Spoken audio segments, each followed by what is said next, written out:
There are so many incidents, stories. Great devotee called Kanagadasa in Karnataka, he lived in Udupi.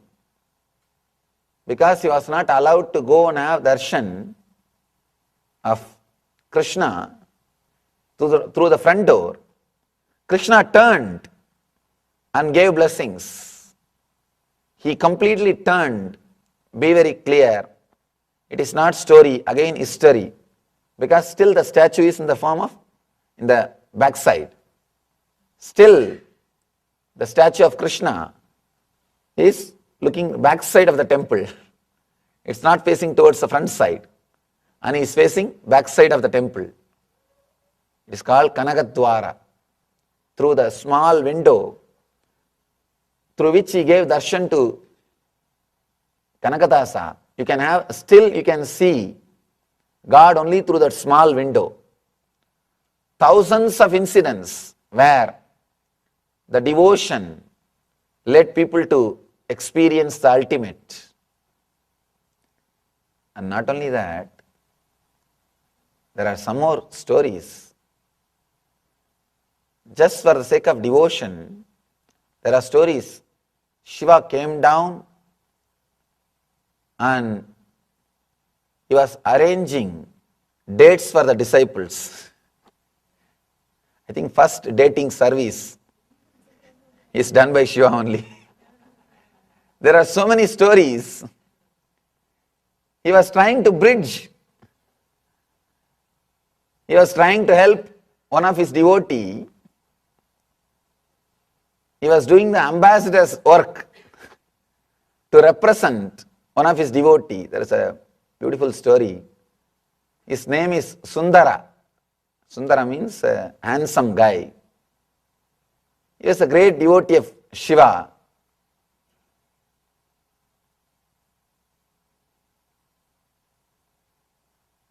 We should understand one thing.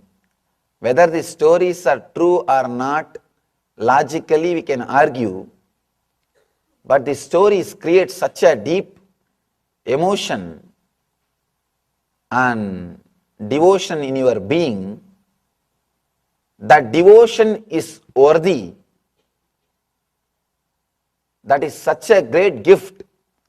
Even if the stories are not fact, it is okay. The devotion which is created by the stories will lead you to the truth.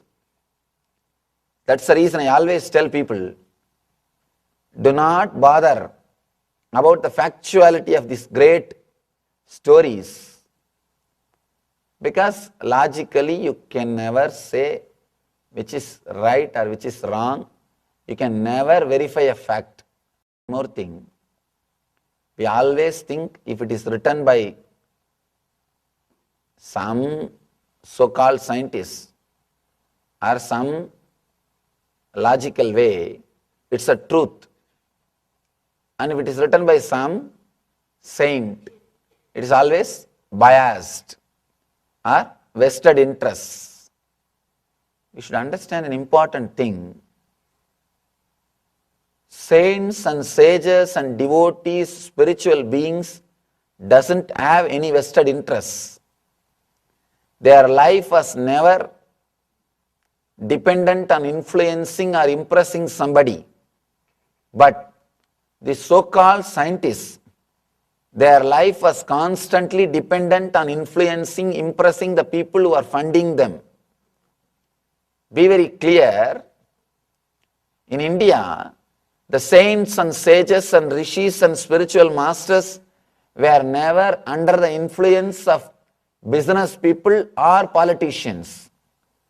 Vaishya and Kshatriya both are kept away from the Brahmanas. It is the Brahmanas who are in the top. The sages and saints and rishis and devotees, they were given a lot more respect. They were in the top seat. They were ruling. They were guiding the politicians and businessmen. So they have no vested interests. Even if they don't tell stories, even if they don't create these stories, they are respected. They are given all best things of the society without any necessity to prove themselves. So they have no vested interests. But with the scientists, if you look deeply into the system, with the scientists, things are more complicated because always they have to they have to work to fulfill the vested interests of the people who are funding them, means business people. The ultimate quantum jump, if it has to be useful to the common mass in a complete way, it should not be disturbed, it should not be interfered by the vested interests of priests, by the vested interests of the people who rule the country or people who finance the things. Neither the business people nor the politicians should be allowed to enter into the research. Only then it can go in the line of truth and express the truth alone to the common mass. That's why I always tell people, with science, there are a lot more superstitions, lot more things which is illogical, lot more superstitious, illogical, dangerous things are created by science than spirituality.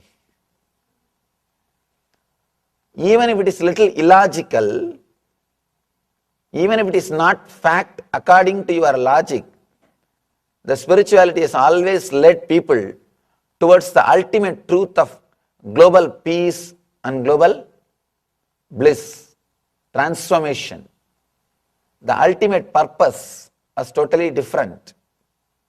And with the so-called science, even if they are factual, with the simple facts, ultimately it is not leading to anywhere.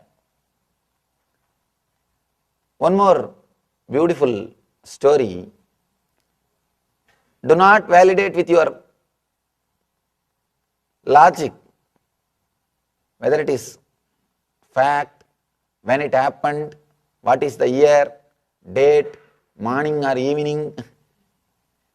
Usually we never, in the East, we have something called Purana, not history. History is totally different from Purana. History means date, time, incident, whatever happened in the level of length, breadth, depth is recorded. See, whatever has happened in the level of length, breadth, depth is in this 3 dimension. That is recorded. But in Purana, not only whatever has happened in the length, breadth, depth, we record the impact of that incident in time and space. That is why we feel the Puranic things are exaggerated. For example, Adolf Hitler taking birth and another ordinary man taking birth. In the length, breadth, depth wise, both are same. It's not a big thing. Both are one and the same. But this guy's birth has created, his influence on space and time is totally different than the influence created by an ordinary man. Ordinary man, if you see from the view of history, length, breadth, depth, both are same. But if you see the incident from the time and space, his influence, Hitler's influence, is totally different. In India, we try to record, in the East, they try to record something called Puranas, where they give importance to the influence created by that person in space and time. They did not give much importance to the incident itself, which is in the length, breadth, depth. that dimension was not given much importance. But the dimension of space and time, that was given more importance, because the enlightened beings, the rishis, were able to penetrate and see the influence or the impact of that incident in the time and space. Krishna taking birth, and another one, Sisubala. Sisubala also took birth the same time. Taking birth. In the length, breadth, depth, both are same incidents. But why Krishna is given so much of importance? Why a beautiful big book is written about his birth? Because his influence in the space and time is totally different from the influence created by Sisubala. Be very clear. History can never be complete unless it covers the dimension of space and time also. Whatever you call as history is incomplete. And not only that, it is biased. Whoever wins the war, he writes the history. If Hitler would have won the war, history would have been totally different. Who wins, he writes the history. So whatever you think as fact or history, as you are taught, be very clear, it may not be the history. It may not be the history. Puranas are the history recorded by the people who are able to see the impact of every incident in space and time also, and who don't have any vested interests, who are not influenced by business people or politicians. That is why sometimes Puranas look illogical for a man who is with a normal logic, who is with an ordinary intellect, who is oriented only with the facts and figures. They describe beautifully when Krishna took birth, all the devatas, gods and goddesses have appeared on the planet Earth and blessed the planet Earth and had the blessings of Krishna. Be very clear. Now you can't verify where they all assembled, which hall they booked, who conducted the party. You can't verify the fact. We don't have which hall was booked, where they had party, what all is served in the party, and who hosted the party. We don't have a record. We can't start verifying whether it is a fact or not. But one thing is true, it is a truth. By creating these statements, by uttering these statements, all the gods and goddesses have appeared on the planet Earth and blessed the planet Earth. They mean so much of auspiciousness has happened just by this single person appearing on the planet Earth. So much of good things are going to happen. Still now, you can feel his influence in India, an Indian community. He's a single guy, God. The influence which he's having on the Indian community and India, I can say, is the greatest hero, practically followed by billion people. Billion people follow him. He is the hero of billion people. Still now, after 5,000 years, still his influence can be felt in every village of India. In every village, you can feel his influence. Be very clear.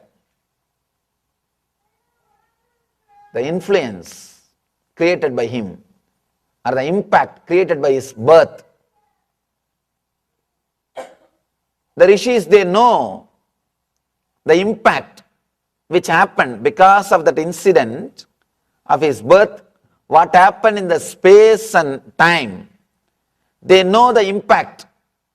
That is the reason they add big words. They write big words so that you will be able to understand the importance of that incident. Those things should be understood and accepted as an instrument towards the truth. You can't verify. And if you try to verify, you are in trouble. You are in trouble. That is why I always tell people, when some theory is proposed in the East, never it was questioned immediately whether it is fact or not. They questioned it, the utility of that hypothesis, the utility of that theory. What is going to do, what we are going to do, what the theory is going to contribute to us. They were never violent to pull the other man down. They just give enough space. They give chance for every being. They just see what can be done with this theory. Can the theory really help us? That's the reason so many people have taken quantum jump. So much of enlightenment, so much of spirituality, so much of conscious growth happened in that spiritual incubator called India.